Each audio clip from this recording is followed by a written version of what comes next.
Tonight's Siyum of Seder Moed, Mishnayos, is holy neshamah my father, Yisrael Tuvyah, and Eliezer. I also want to have in mind my father-in-law, whose Yahrtzeit is not tonight, my father's Yahrtzeit is tonight. But as I'm making one Siyum a year, I'm trying to make one Siyum a year on the Seder of Mishnayos. I'm going to take this occasion also to have in mind my wife's father, Alchanan Nachum and Yitzchak. And I would also like to have in mind the mother of a dear friend of mine who passed away. Also, in the past year, it was Minya Hinda, that's Yerachmiel. I'd like to have those people in mind, and anyone else would like to tag along for Christmas. It's all good. I want to just start with a little bit Zikaron about my father. And I'll start with a story. It's a true story. When I was learning in Berkowitz's Kola, there was an occasion where the Kola guys made like a big party for Berkowitz. I think his daughter got engaged or something, so we made a big party. And some of the guys had prepared this shtick. It was like a game show. And they put the Berkowitz on one side, and so to speak, the other contestant was one of the Rashi Chabura, whose name was Rabbi Yechiel Shustel. So happened to be my Rosh Chabura. And they asked them a series of interesting questions, and kind of compare the answers. What would he say? What would he say? And one of the questions was, if you had to be stuck on a long flight, and you could pick anyone in the world to sit next to, who would you want to sit next to, right? So everybody's wondering, which gadol Berkowitz was going to choose. And interestingly enough, he chose Rabbi Blackman, who works in the office at Berkowitz's Kola. So he said, if I have to be stuck with that in the world, I want to be with Rabbi Blackman, which is very, very sweet. Also understand that Rabbi Blackman is a very special person. When they asked Rabbi Shustel, said, which gadol would you want to be seated next to? His answer wasn't this. His answer was a Pashut or Yid. That's what he said. I would want to be seated next to a Pashut or Yid. Now, the question is why? What's the greatness of a Pashut or Yid that we would want to be seated next to? So it wasn't to Rav Shustel's day, so we never delved further into his answer.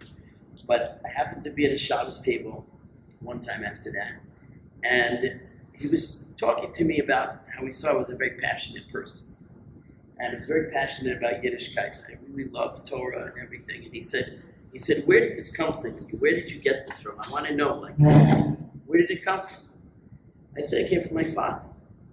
So he said, who was your father? Who was your father? Tell me, who was your father? I said to him, my father was a Pashut Yid. My father was a Pashut Yid.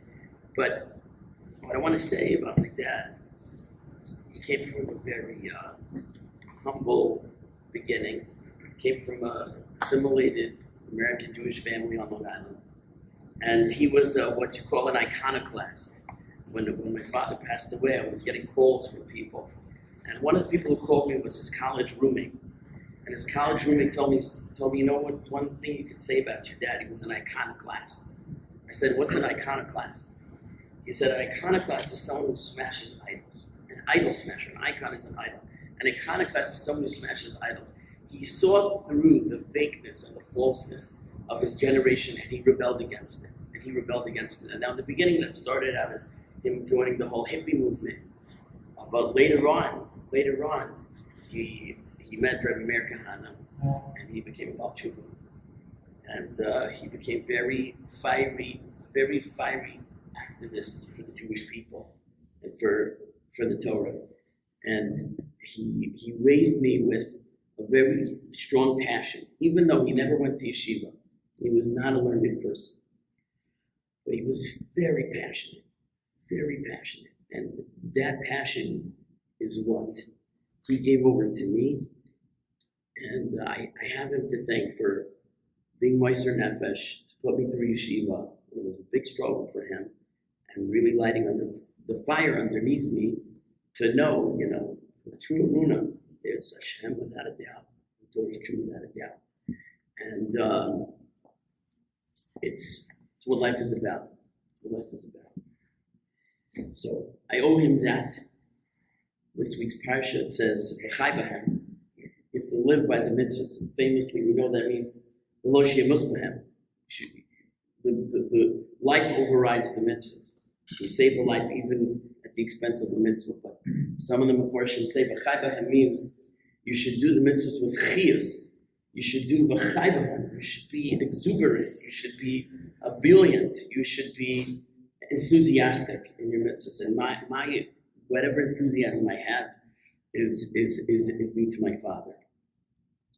And just finally in Yonah Dioma, to connect it to Pesach, we say Shir HaShirim. So in Shir HaShirim it says Kefelach Harimon Rakosech. It says Rakosech, Rashi says the cheeks. It's Kefelach Harimon, it's like the husk of a pomegranate. So Rashi says, what does that mean? So he says Rakosech is from the word reik, and Rimon is a remiss. It says Afilu Reikim Shabbat. Hashem says to the Jewish people, even the emptiest ones among you, Malay mitzvahs karimim, they're full of mitzvahs like a rimon, like a pomegranate. And just that a pashut or yid, Hashem says, even the most pashut among you, there's no one who's empty. There's no one who's empty.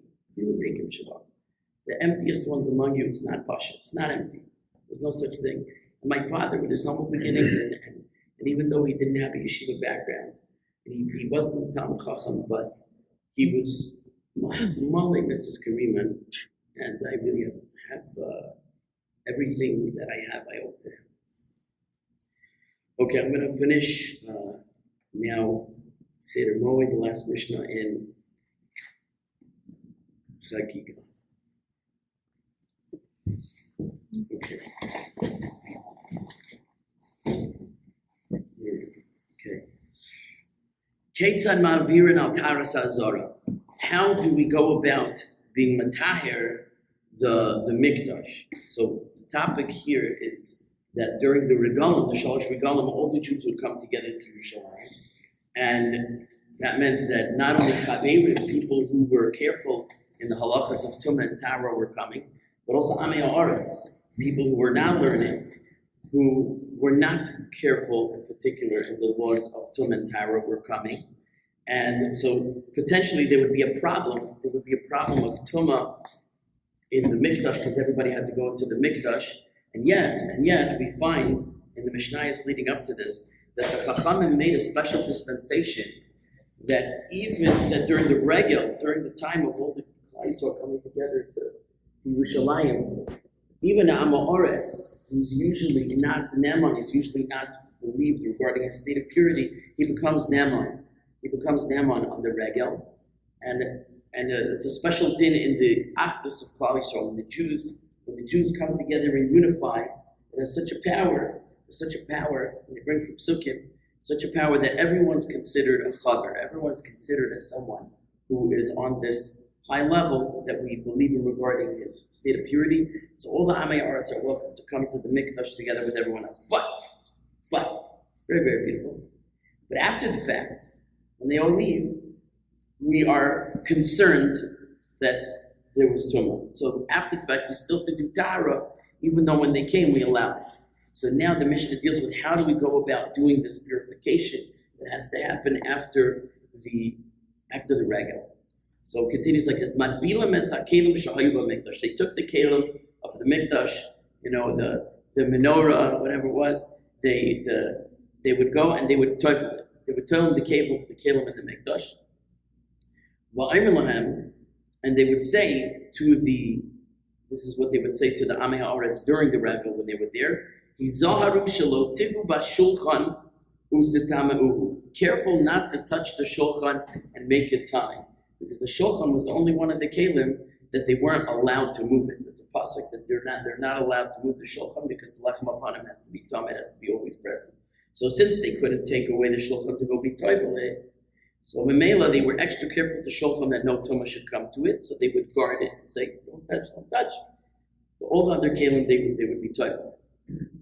All the kelim of the mikdash, yesh lahem shneim u'shlishim, they had a second or a third one backup. They had 2 or 3 copies of every one of the kelim, that in case something became tamei, they would be able to replace it with a facsimile. Shemnitnu arishonim yaviu shneim tachtei. Kol ha'kelim shahayu b'mikdash tikunim tevilah. All the kelim required tevilah. Chutz mi mizbach hazahav u'mizbach hanachoshes, except for the two mizbeachs, the golden mizbech that was inside the kodesh, and the mizbech hanachoshes, the copper mizbech that was outside in the azara. These two did not require tevilah. Why? B'nei she'en kekarka, they were considered like the ground. They're considered like the ground. They cannot be makabel tuma. They don't need tevilah. Divi Rebbe Eliezer, that's the opinion of Rebbe Eliezer. Chachamim say mibnei shein mitzupin. No, it's because they are covered. Now there is a machlokes what this means mibnei shein mitzupin. Two opinions are as follows. No, the Chachamim are arguing in Rebbe Eliezer. Say they do need tevilah.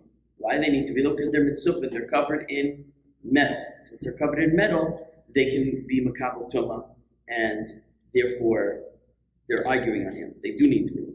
Another opinion is no, the Chachamim agree with Rebbe Eliezer in the din. They don't need tevilah, but they disagree on the reason. Not because we consider them karka, which is based on the pasuk mizbach adama. It says that the mizbech is called the mizbach adama, a mizbech of earth. So you see, the mizbech is called earth, so it has a din of karka, doesn't need tevilah. But no, they say that's not the reason. The reason is because they are mitzopim, meaning as follows. They're actually made out of wood. The mizbechs were made out of wood, and a kli eitz, a wooden vessel, that's made to remain in its place and not be moved, is not makabel tuma. And even though it has metal on it, the metal is considered batal, it's considered nullified to the majority, which is the wood. So therefore, they don't require tevilah because they are covered, meaning the metal is insignificant because it's only a covering to the wood, and we see it as wood, and therefore it doesn't require tevilah. Hadran Alach Seder Moed. Okay, Hadran Alach Seder Moed. Hadran Alach Seder Moed v'Hadroch Alon. Daiton Alach Seder Moed v'Daitoch Alon. Le'nis neshiminach Seder Moed v'le'sis neshiminon. Lava alama hadein v'lava alama da'aseh. Ha'rev no Adonai lehenu es divrei seirosech b'finu b'fiyah isamach b'beis Yisrael v'niach kulanu ma'anachnu b'tzetzainu.